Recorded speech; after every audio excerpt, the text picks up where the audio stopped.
Hello again, day 3 YouTube. This is where we're at today.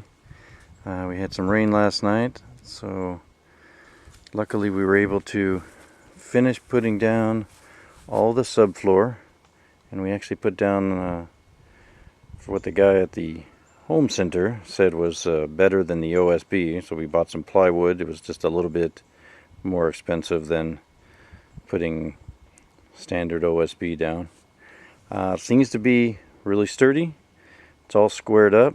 Well, I have a few hours before the possibility of rain again.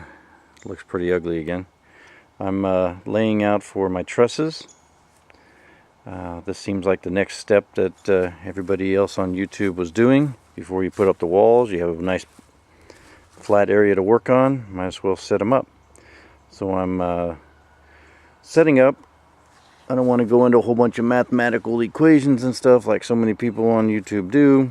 So I know that my shed is 16 by 16. My main trusses are the main boards that I bought are 16 feet long, which of course means they're going to be at least 1 inch to 3/4 inch longer than what I need, which is great because you want it to overlap in the corners. Then I have the top beams are 10-foot pieces, which is great, so I can have some better angle here. You can have a little bit of overhang, and I can adjust that as my needs go.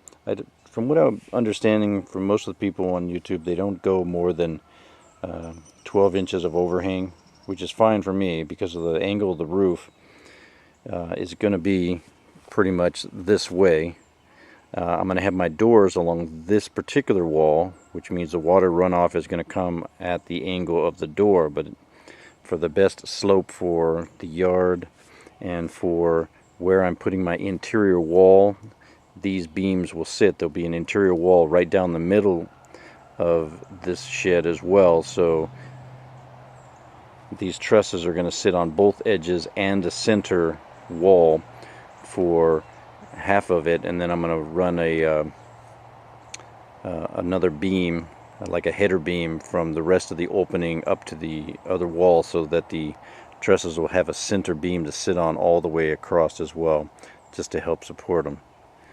So what I'm doing now, of course, is I'm getting set up for my first truss assembly. Well, not necessarily even assembly, just measuring it out, getting the angles, so that I can make a template. And I'll do, of course, what the best people on YouTube are doing, which is get one exactly how I want it, then block it in on here so that I can use it as a template for all the rest of them, and then just cut a bunch of lumber and start assembling them. I do have some old OSB roofing and siding material that I got off the old shed that I tore down, that I'm going to be cutting to put in on all the triangular corners of the gussets, making the gussets to strengthen my trusses even better. So hopefully this is helpful to some people. If not, that's fine too. It's just one man's opinion. See you next time.